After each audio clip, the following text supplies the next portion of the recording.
So since we've discussed about these a lot, we are not going to take much of our time discussing them. Just stop it from this side, then we'll continue with the records. So stick around still to the end so that you'll be able to know.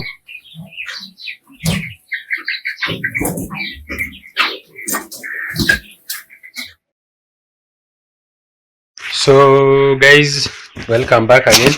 Now guys, these are the documents. I just want to go through them one by one. Remember, this is all we have here, and then we have another. So these are two copies, but I'll be able to do, so I'll start with the second copy, this copy, so that as you come to the first copy.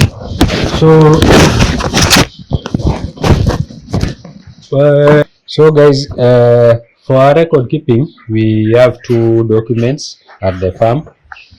One is for cleaning, as I always told you that one of the biggest challenge in poultry farming is records, because I know most of the farmers are not keeping records, and they even don't know about the records.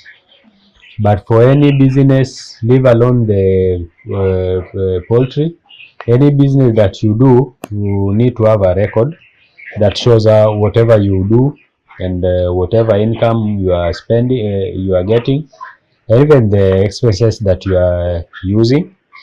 But sometimes most of these records do not mean that you have to keep one record that accumulates all the records. You can keep several records. You can formulate records as per your need.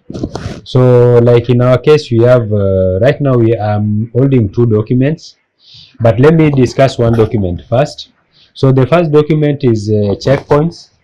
We have our checkpoints, and that means I'll be talking more about biosecurity. So these checkpoints are just units of items or things that we need to do in order to keep our biosecurity safe, so that we don't end up getting any challenge with our birds. Remember, biosecurity is the first thing you need to take care of, so that it helps you in maintaining hygiene and keeping all the diseases at bay.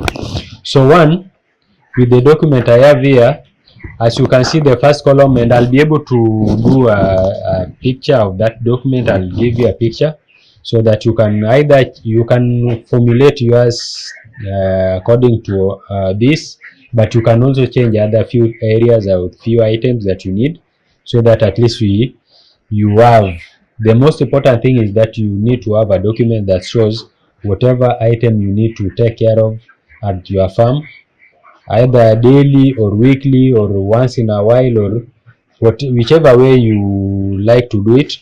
But in our case, the first column, as you can see, the first column here is day. Remember, we get day-old chicks.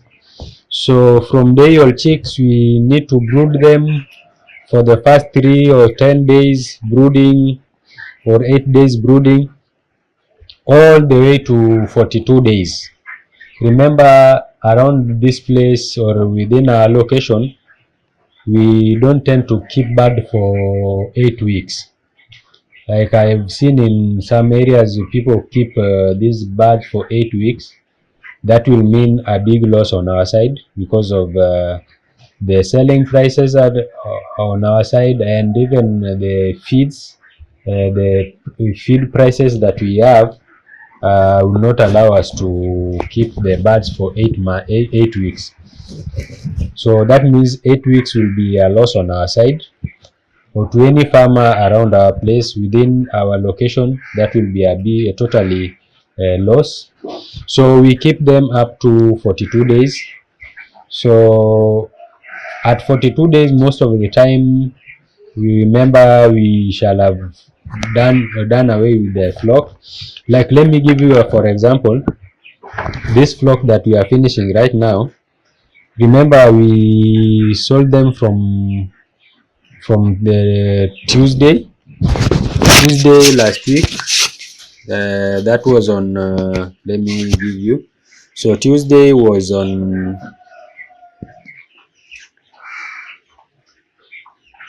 so we are on March. Tuesday was on when 27th, not that one. Tuesday was on 25th. So we started selling them at 25th. At 25th, they were 30 days. So as you can be able to see, we started selling at 30 days. We sold them for 3 days, so 30, 31, 32 days. So whichever we are having left behind, right now they are 36. But you can even harvest them right the way they are right now. They are okay. So we normally get up to 36, or we've never, it's rare we sell back up to 42 days. But with our calculation, that's the number we tend to, number of days we tend to keep. So in your case, maybe you are going more than 42 days, you are going up to 8 weeks, so you can increase the numbers of the day. Because ideally we want to do whatever activity, we do it on a daily basis or on a weekly basis. We have to note it down. So for example, we have days which is day 1 up to day 42. In the second column, we have the entrance, the main entrance to our coop, either to the brooder or to the main entrance to this coop. We must make sure that the area is clean. As you can see outside today, it's been cleaned in the morning, so the area is clean. So that means we need to take care of the cleanliness around our coop. Remember, these birds are clean, and as we say, cleanliness is next to godliness. So we make sure the whole compound is clean. That should be done either daily. So whenever we clean, we must put a mark that you've cleaned. So it's a yes or it's a tick or an X for in our case.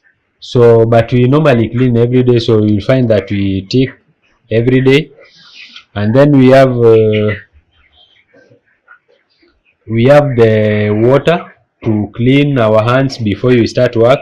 We have water there. So a few months back, we used to have a container there, our cleaning area there, but it was rendered useless due to some other things. So we decided just to use the main area, the main water area there. That's where we clean everything. We clean our hands, clean everything from there. So the next step. The next step is the foot bath. Remember, we have the foot bath on each side. You have this one from this side and then the other one at the brooder. So we must make sure it is clean and the solution in there is clean and usable, so that at least we know that we are dipping our feet before getting into the coop. But again, remember guys, I told you one thing, we do not just prefer dipping our feet there and that's all. We have each and every side at their own footwear. So apart from just dipping the foot, we have the footwear for each side. So what we ideally do, because we realize if you dip your footwear in that disinfectant and then you go to the other side and then later you come and then dip it again, it means you are transferring the the diseases from one place to another. So for the footwear, we don't dip them. We normally wash them once whenever we are done with, like right now we are done with this flock. So we are going to wash everything, disinfect them with the disinfectant, and then keep them aside. So once we are ready to use them, we can then use them. But the disinfectant is just for our own feet. You disinfect your feet and then you wear the footwear. That means you are not getting any disease from the other side to this side, or this side to the other side, because you have the separate footwears. So the walls, again, we have our walls. You can see we have a bigger wall from this end to the other far end. So that means we also need to take out the walls from this end to the other far end. So we must make sure that the walls are thoroughly cleaned, dusted, disinfected. So that we normally do once. When, like right now, I need to disinfect this place, I need to clean all the walls, make sure everything is clean, so that I disinfect it and then leave it. So that you do once in immediately we are done with the flock, we do it. Like right now, I'll do it twice. Remember, today I disinfect, and then on Wednesday again I'll also disinfect. So that will mean I'll do it twice for the subsequent lot. And then we also need to know which kind of disinfectants we are using, so that we keep the track of whatever we are using. So we also have a gap format where we indicate the kind of disinfectant. Right now we are using Ultracide. Remember, previously we used to have Biosafe, and we have Biosafe. There is also Biosec. There are several of them, but you always have to indicate. Right now, when I'm going to disinfect this place, I'm going to use Ultracide.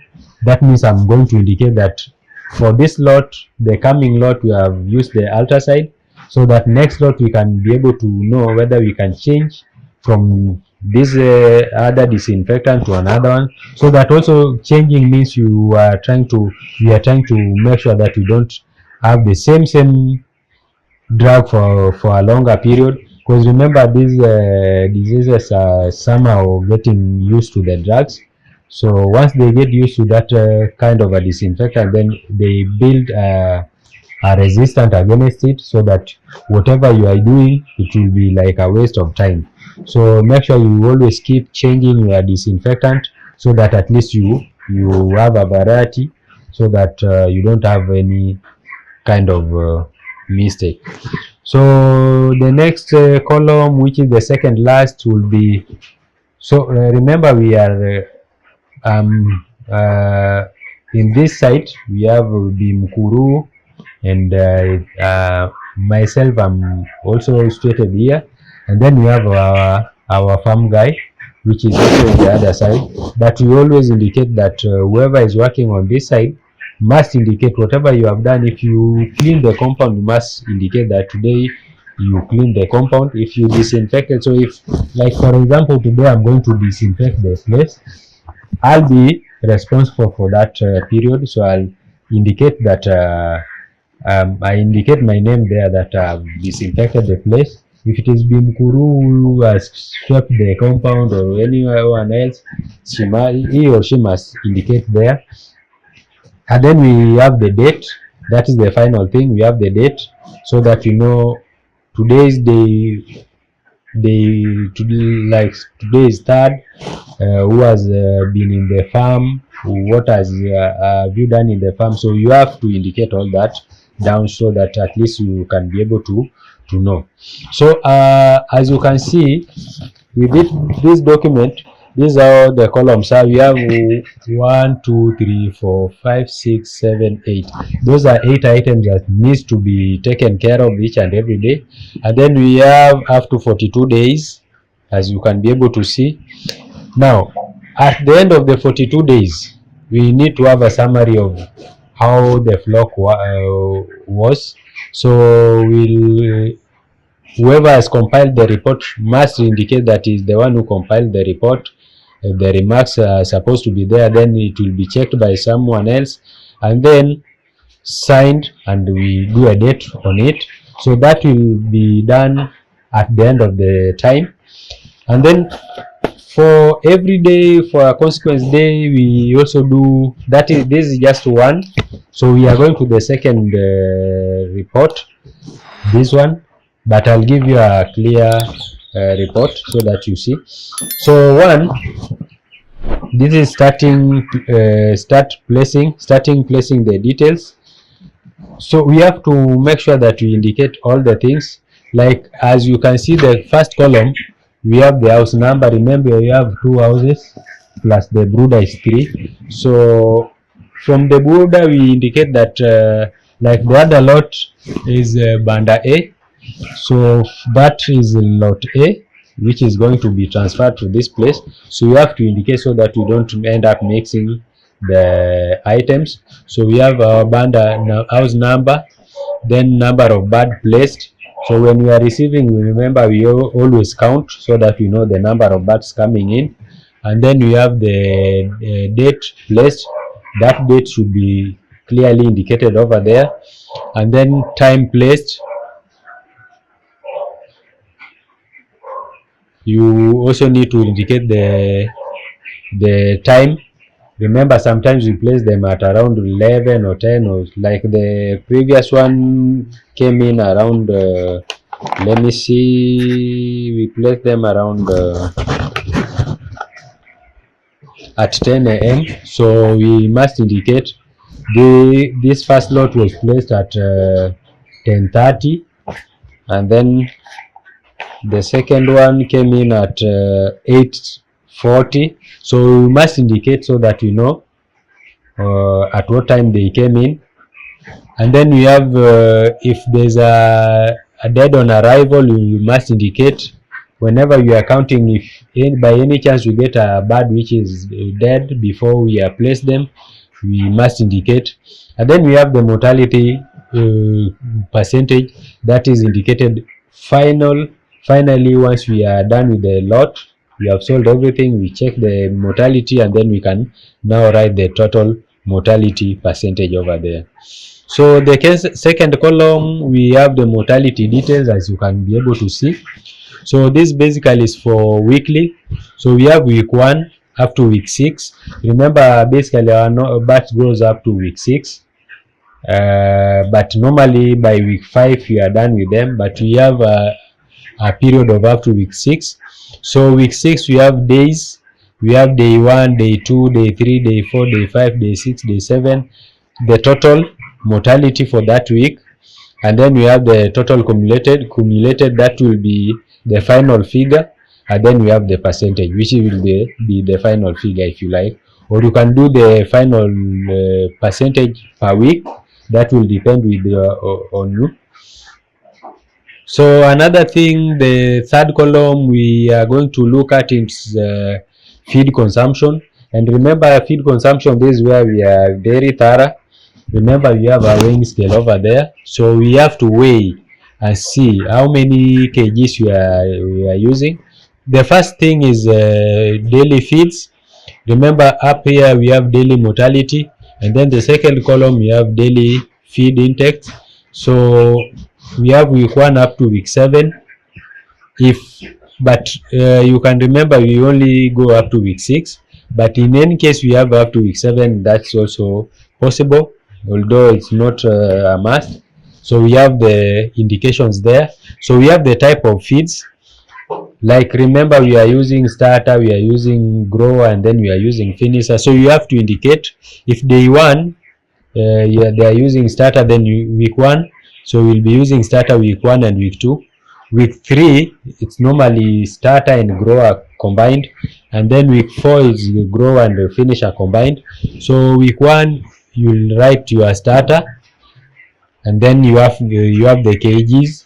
Remember, like these ones, I can see the starter, day 1 we use 4 kg, day 2 we use 3 kg, day 3 we used 4, day 4 we used 2, day 5 we used 6, day 6 we used 8, day 7 we used 6. So the total for that week was 33 kilograms. So you have to indicate all that so that you know the total for the week, and then we'll also calculate that so that we indicate it on the summary.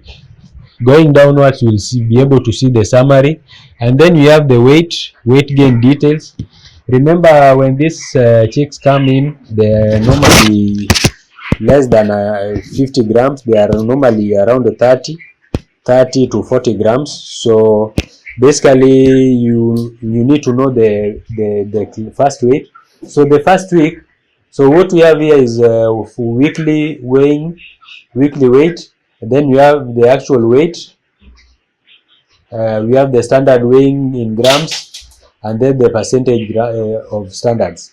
So normally at week 1 you will find that your birds are at 183 grams. Remember, in the morning we checked our weight and they were above 100 and something. So if I were to do the average, we'll end up having either 183 or more, but normally we get more.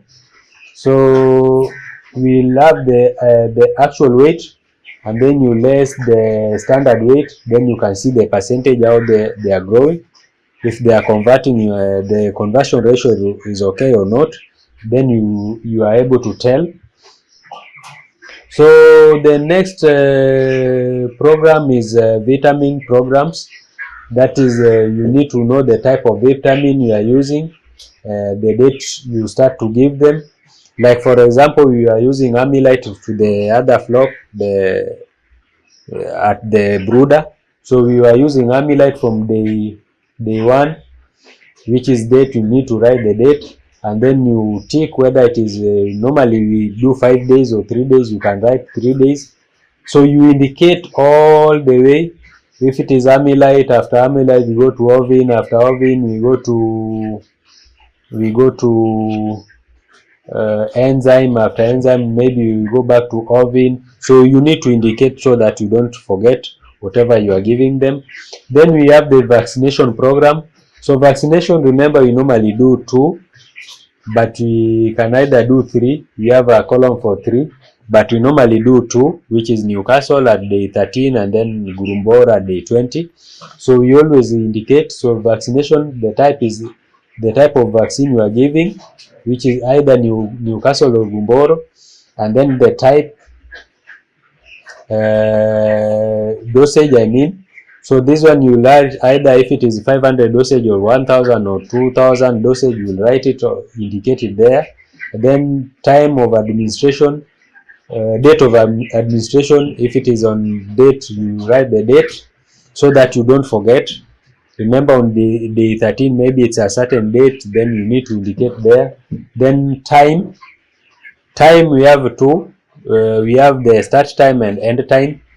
So you have to indicate there that you started your vaccine at 7 a.m. and then end time is 10 a.m. or 11 a.m. You have to indicate. Then you make a signature, you comment. If it is successful, you will be able to see, to know.